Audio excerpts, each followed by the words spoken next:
আঁকি আহিছে ঘৰলে আমাৰ বুৱাৰী লাজুকী হৈ উৰণি লৈ আহিছে নবৌজনী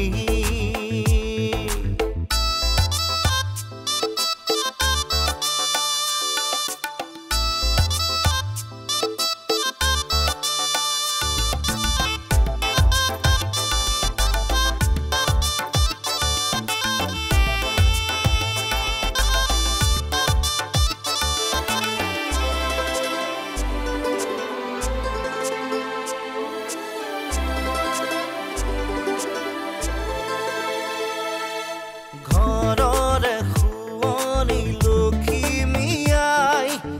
আমাৰে বোৱাৰীজনী চোতালে আখলে তুলসী হৈ আহিলে পখিলীজনী হেঁপাহত আমাৰ ঘৰখনি পোহৰাই তুলিলাহি লাজুকী হৈ উৰণি লৈ আহিছে ঘৰলে আমাৰ বুৱাৰী সকলোৰে জীৱনত এনেকুৱা এটা দিন আহে য'ত ভুল সিদ্ধান্ত ল'বলৈ বাধ্য হয় আৰু সকলোৰে জীৱনত এনেকুৱা এটা দিনো আহে য'ত সেই ভুল শুধৰাবলৈ সুযোগো পায় কিন্তু আপোনাৰ মুখলৈ চাই আপোনালোকৰ কথা ভাবি মই সেই কামটো কৰিছিলোঁ কিন্তু তই তালৈ যাবি কিয় মোৰ মনৰ কথা আপুনি অলপ বুজিব লাগিব দেউতা মইতো নিৰ্বাণৰ লগত একো সম্পৰ্ক কৰিবলৈ যোৱা নাছিলোঁ তেওঁ মোৰ পৰা বহুত আঁতৰত মই জানো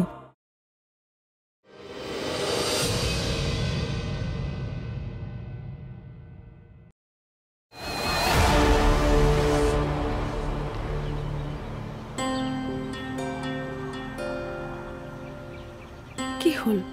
আজি তোৰ মুখখনত হাঁহি নাই যে এনেইতো দেখোন তই মোক হহুৱাবলৈ কিমান যত্ন কৰি থাক আজি নিজেই মুখ ফুলাই বহি আছ যে নাই একো নাই মইতো তোক মোৰ সকলোবোৰ কথাই খুলি কওঁ আৰু এতিয়া তই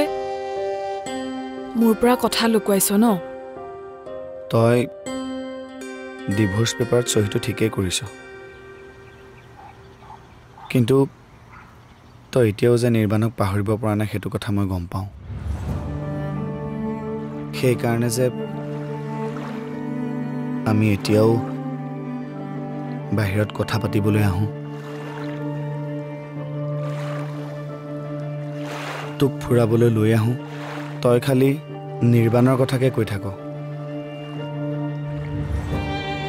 তই এনেকৈ কিয় ভাবিছ আৰু মই তোৰ লগত বিয়া হোৱা নাই নহয় আমি ভাল বন্ধু হিচাপেহে আছো নিৰ্বাণে তোক নিবিচাৰে বাৰু আৰু তই যদি নিৰ্বাণৰ ওচৰলৈ গুচি যাৱ আৰু তাৰপিছত মই একদম ভালকৈ যাম আমাৰ এই সম্পৰ্ক হৈ নাথাকে আৰু এইবোৰ কথা বহুত ভয় লাগি থাকে ৰে মোৰ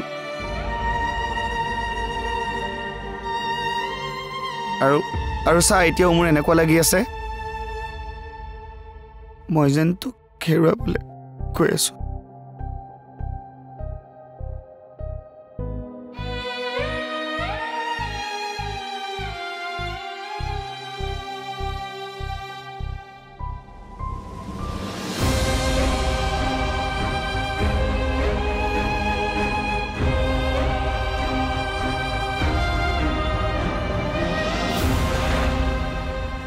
দেউতাই বিচাৰিছিল মই তোৰ লগত বিয়া হোৱাটো হয়নে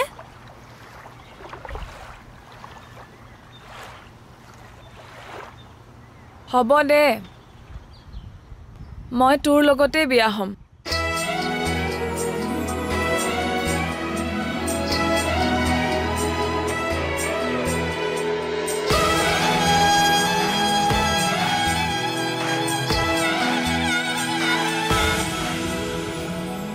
আপুনি কিন্তু আমাক বহুত সহায় কৰিলে আপুনি আশ্চৰ্যক সন্দেহ নকৰা হ'লে আশ্চৰ্যৰ পৰা কথাবোৰ নুলিওৱা হ'লে পেহী হয়তো তালৈ যাবই নোৱাৰিলে হয় আৰু কেতিয়াও হয়তো দাদাহঁত এইখন ঘৰলৈ উভতি নাহিলেই হয় আপোনাক মই এতিয়া কেনেকৈ ধন্যবাদ জনাম চাওক সেইটো মোৰ কামেই ইয়াৰ বাবে মোক ধন্যবাদ জনাব নালাগে যিহেতু মই কামটো এনেই কৰা নাই আপুনি মোৰ বন্ধু সেইটো ব্যক্তিগত কথা যিহেতু মই পেছাগতভাৱে কামটো কৰিছোঁ আৰু তাৰ বিনিময়ত মই উচিত মাননিও লৈছোঁ যিয়ে নহওক মোৰ কিন্তু আপোনাৰ ওপৰত আগৰ পৰাই বিশ্বাস আছিল আপুনি এই কামটো ভালদৰে কৰিব বুলি কিন্তু ভাল লাগিছে আপুনি কামটো কেৱল পেছাগতভাৱেই নহয় ব্যক্তিগতভাৱেও ভাবিলে ব্যক্তিগতভাৱে মই আপোনাক এটা কথা সুধিব পাৰোঁনে সোধকচোন আপোনাৰ দাদা আছে দাদাই ব্যৱসায় চম্ভালি আছে সকলো ঠিকে ঠাকে চলি আছে আপোনালোকক অকণমানো কষ্ট পাবলৈ দিয়া নাই কিন্তু কেতিয়াবা আপোনাৰ এইটো অনুভৱ নহয়নে যে আপোনাৰ সকলোখিনি যোগ্যতা থকাৰ পাছতো আপুনি ব্যৱসায়ৰ পৰা দূৰত আছে নাই আপুনি কথাটো অন্য ধৰণে নল'ব মই মাত্ৰ কথাটোহে কৈছোঁ আপোনাৰো ভাগ্যখন কিন্তু মানিব লাগিব একো নকৰাকৈয়ে মাহে লাখ টকা উপাৰ্জন কৰি আছে কিন্তু কেতিয়াবা ফিল হয় একো নকৰাকৈ লাখ টকা লোৱা আৰু নিজে কষ্ট কৰি 1000 টকা পোৱাৰ মাজত কিন্তু পাৰ্থক্য আছে মই য'ত আছোঁ সুখী হৈ আছোঁ যদি মোৰ দুইজন দাদা মোৰ লগত আছে যদি মোৰ ডাঙৰ দাদা মোৰ লগত আছে তেওঁ যদি মোক কিবা এটা কাম দিছে মই সেইটো কৰিয়ে সুখী কাৰণ দাদাৰ কথা মই কেতিয়াও নেপেলাওঁ সময়ৰ চকুৰি কিন্তু বৰ সোনকালে ঘূৰাই কেতিয়াবা হয়তো এনেকুৱা দিনো আহিব পাৰে য'ত আপুনি সেইজন দাদাৰ কথাও পেলাবলৈ বাধ্য হ'ব পাৰে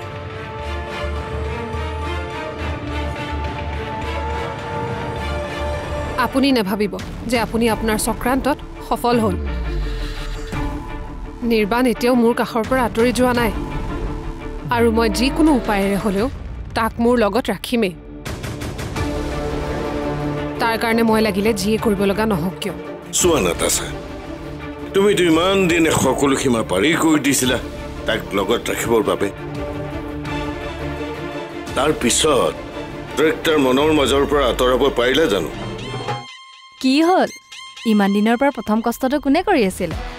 তই কৰি আছিলি দে মই এনেই হে নাই তইও কৰিছ আহিছে ঘৰলে আমাৰ বুৱাৰী আহিছে ঘৰলে আমাৰ বুৱাৰী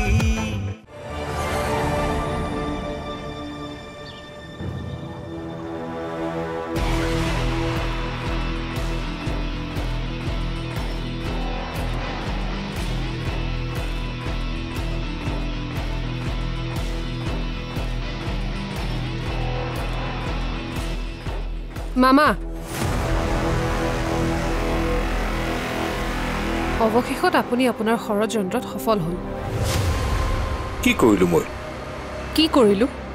আজি নিৰ্বাণে মোক কি কৈছে আপুনি জানেনে তাৰ বোলে এতিয়াও শ্ৰীলৈ মনত পৰি থাকে এইবোৰ কথা তাৰ মাথাত আপুনিয়ে সোমোৱাই দিব লাগিব মই বিচাৰিছিলো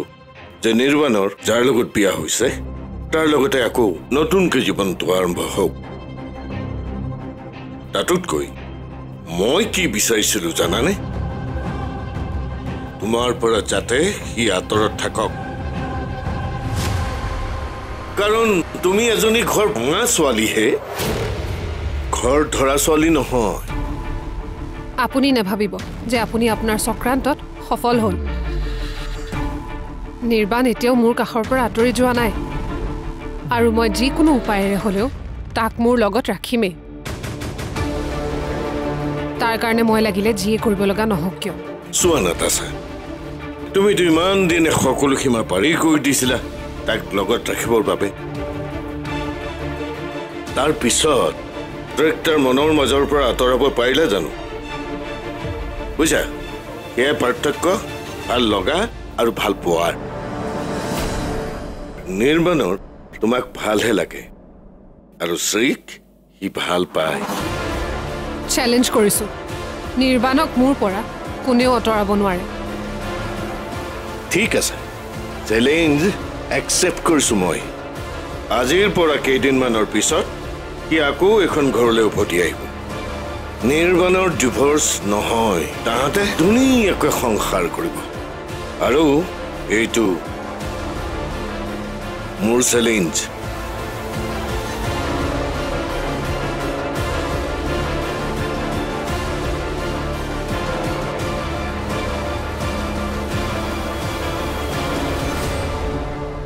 অনুপম তই সঁচাই কৈছিলে খুৰাদেউ মই আকৌ আপোনাক মিছা কথা কেলৈ ক'ম কওকচোন নহ'লে বাৰু মই আপোনালোকৰ আগত কিয় ক'ম কওকচোন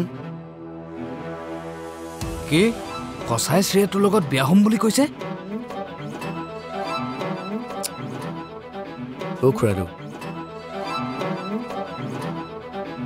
মই একেটা কথাকে আপোনাক কিমান বাৰ ক'ম কওকচোন মোৰ কথা যদি বিশ্বাস হোৱা নাই শ্ৰী সুধি আহক যাওক নাই নাই নাই নাই তই সঁচাই কৈছ নে মোক ৰাম আপুনি কি ইমান একেটা কথা এটা লাগি আছে বাৰু মই বাৰু কথাটো মিছাকৈ কিয় ক'ম বাৰু কওকচোন আজি ইমান ভাল খবৰ এটা লৈ আহিছোঁ আপুনি আকৌ একেটা কথা এটা লাগি আছে মোৰ যে মনটো কিবা এটা ভাল লাগি আছে দেখিছা ইমান দিনে তুমি কি কৰি আছিলা তুমি তাইক পাবলৈ বিচাৰিছিলা কিন্তু তাই মনটো বুজিবলৈ চেষ্টা কৰা নাছিলা সেইকাৰণে তাই তোমাৰ পৰা আঁতৰি আছিলে আৰু এতিয়া চোৱাচোন তুমি তাইক যে বুজিবলৈ চেষ্টা কৰিলা সেইকাৰণে তাই এতিয়া তোমাৰ লগত বিয়াত বহিবলৈ মান্তি হ'ল হয় খুৰীদেউ আজিৰ পৰা তেন্তে ভিনদেউ বুলি মাতিব লাগিব আৰু ধেত আকৰিজনী এই মানে ধৈৰ্য বোলা বস্তুটোৱেই নাই একেবাৰে চাহ এতিয়া ভিনদেউ বুলি মাতিব নালাগে কেইদিনমানৰ আগতে আমাৰ বিয়া ঠিক হৈছিল পিছত কিডাল হ'ল প্ৰথম কাম দৰা সাজ পিন্ধি আহিম হোমৰ গুৰিত বহিম তাৰপিছত তই মোক ভিনদেউ বুলি মাতিবি হ'বনে মোৰ বাবে বুজিছ অনুপম জীৱনৰ আটাইতকৈ ভাল দিন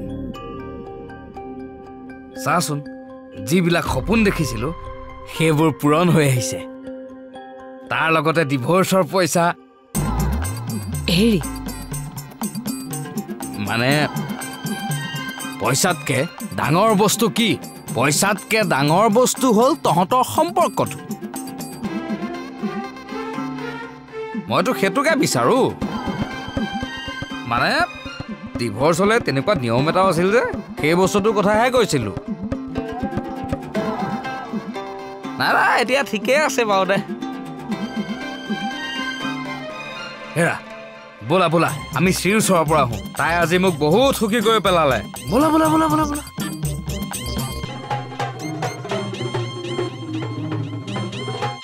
কি হ'ল ইমান দিনৰ পৰা প্ৰথম কষ্টটো কোনে কৰি আছিল তই কৰি আছিলি দে মই এনেইহে নাই নাই তয়ো কৰিছ কিন্তু বিশ্বাসটো তোক প্ৰথম কোনে দিছিলে তাই তোৰ জীৱনলৈ ঘূৰি আহিব বুলি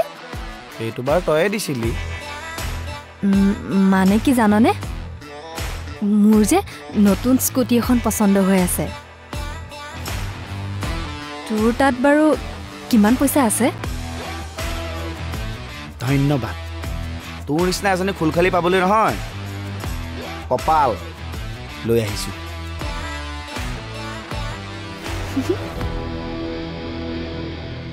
তই কি কৰি পেলালি জান মাজনী তোৰ এই সিদ্ধান্তটোত মোক কিমান আনন্দ দিছে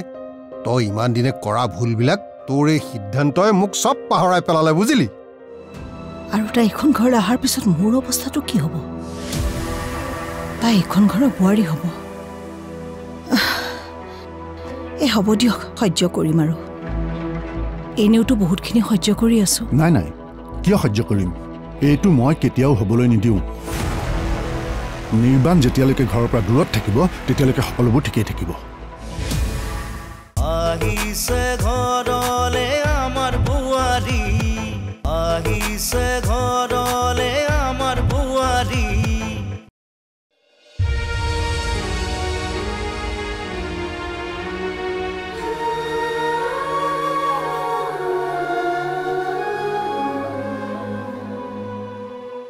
মাজনী অ' মাজনী তই কি কৰি পেলালি হা জান মাজনী তোৰ এই সিদ্ধান্তটোত মোক কিমান আনন্দ দিছে তই ইমান দিনে কৰা ভুলবিলাক তোৰ এই সিদ্ধান্তই মোক চব পাহৰাই পেলালে বুজিলি মোৰ বিশ্বাস আছিল তাইৰ ওপৰত তাই আপোনাৰ অবাধ্য কেতিয়াও নহয় আপুনিহে মিছাতে তাইক গালি পাৰি আছিলে এৰাহি মইহে মোৰ ছোৱালীজনীৰ মনটো বুজি পোৱা নাছিলো বুজিছা এতিয়া বুজিলে নহয় তাই আমাৰ ছোৱালী কেতিয়াও ভুল কৰিবই নোৱাৰে মাজনী এয়া আমি কি শুনিছো তই অনুপমৰ লগত সঁচাকৈ বিয়াত বহিবিনে আপোনালোকে যি বিচাৰিছে মই সেইটোৱে কৰিছোঁ আৰু আপোনালোকে ঠিকেই শুনিছে অনুপমৰ লগত মই বিয়াত বহিম বাহ এইষাৰ কথা শুনিবলৈ যে মই কিমান দিনৰ পৰা অপেক্ষা কৰি আছিলো আজি তোৰ মুখৰ পৰা এইষাৰ কথা শুনি মই স্বৰ্গ সুখ পাইছো মাজনী তোৰ এইষাৰ কথা শুনিবলৈ মই যে কিমান দিনৰ পৰা বাট চাই আছিলো মাজনী আৰু মনটোত কিমান ভাল লাগিছে মই তোক ভাষাৰে বুজাব নোৱাৰো মাজনী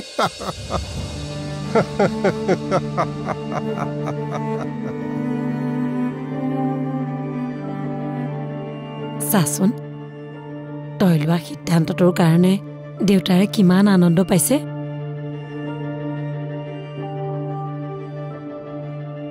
অনুপম ভাল ল'ৰা তোক সি কেতিয়াও কষ্ট নিদিয়ে তই কিবা এটা খাই ল'বি নেকি মাজনী অ' মাজনী ই হেৰি নহয় তই হেৰি কৰ মোক একদম পটককে কৰ ৰাতিলৈ আজি তই কি খাবি মই একদম ইমিডিয়েট বজাৰলৈ যাম আৰু লৈ আহিম আজি শ্ৰীয়ে ভাল পোৱা সকলোবোৰ আনিব আপুনি সোনকালে বজাৰৰ পৰা আহক মিঠাই আনিব আকৌ তাই ভাল পোৱা চাহৰ লগত খাম আনিম কেলে নানিম হে ৰসগোল্লা নিমকি চব লৈ আনিম হে হেৰি মাজনী তই ভিতৰত বহি থাকিব নালাগে বাহেলা ৰ'দত বহিবি মই বজাৰলৈ যাম আৰু আহিম দেই পটককে দেখিছ তই লোৱা সিদ্ধান্তৰ কাৰণে দেউতাৰে কিমান আনন্দ পাইছে হা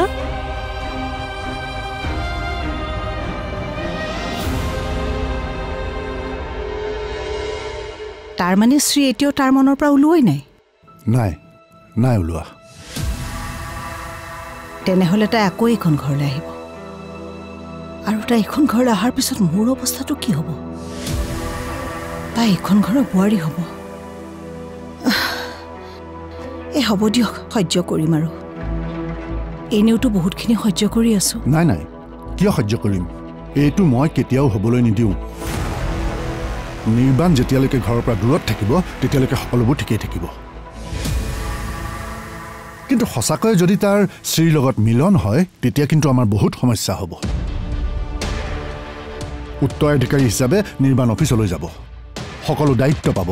আৰু সেইবোৰ দেখি শুনি আমি আমাৰ ল'ৰা ছোৱালীক কি বুলি ক'ম যেতিয়া আমাৰ ল'ৰা ছোৱালী আমাক প্ৰশ্ন কৰিব যে আমাৰ অধিকাৰ ক'ত অংশ ক'ত তেতিয়া আমি আমাৰ ল'ৰা ছোৱালীক কি বুজাম কেনেকৈ বুজাম তেন্তে আপুনি এটা কি কৰিম বুলি ভাবিছে কৰিবলৈ আৰু কি আছে ইমান দিনে যি কৰি আছিলোঁ তাকেই কৰিম মানে মই যেতিয়ালৈকে আছোঁ নিৰ্বাণক এইখন ঘৰত ভৰি দিবলৈ নিদিওঁ আৰু শ্ৰীৰ লগত মিলনো হ'বলৈ নিদিওঁ সকলো কথা ভবাৰ মতে নহয় আৰু সি যদি ভাবিছে আপুনিনো কি কৰিব নাই সি এতিয়াও নাটাচাৰ পৰা আঁতৰিব পৰা নাই নহয় মাত্ৰ সি তাৰ মনৰ অনুভৱটোহে কৈছে এটা কাম কৰক আপুনি প্ৰথমতে নিৰ্বাণ ঘৰলৈ অহাত বাধা দিয়ক কাৰণ নিৰ্বাণ ঘৰলৈ অহাৰ পিছত দেউতাক হিচাপে দাদাই নিৰ্বাণক ক্ষমা কৰি দিব আৰু ক্ষমা কৰাৰ পাছত দেউতাকৰ বুজনি শুনি কেনেবাকৈ যদি নিৰ্বাণে শ্ৰীক এইখন ঘৰলৈ ঘূৰাই অনাৰ সিদ্ধান্ত লয় তেনেহ'লে কিন্তু ঘৰৰ পৰিস্থিতি বেয়াৰ ফাললৈ যাব কাৰণ এতিয়া সি অকলশৰে আছে সেইকাৰণে শ্ৰীৰ কথাবোৰে তাক আমনি কৰিছে যদিও সি শ্ৰীৰ ওচৰলৈ যাবলৈ সাহস কৰা নাই কিন্তু ঘৰখনলৈ ঘূৰি অহাৰ পিছত ঘৰৰ সকলোবোৰতো তাৰ লগত থাকিব আৰু শ্ৰীক এইখন ঘৰলৈ ঘূৰাই অনাটো সকলোৱেতো বিচাৰিব তুমি চিন্তা কৰিব নালাগে মই সকলো ব্যৱস্থা কৰিম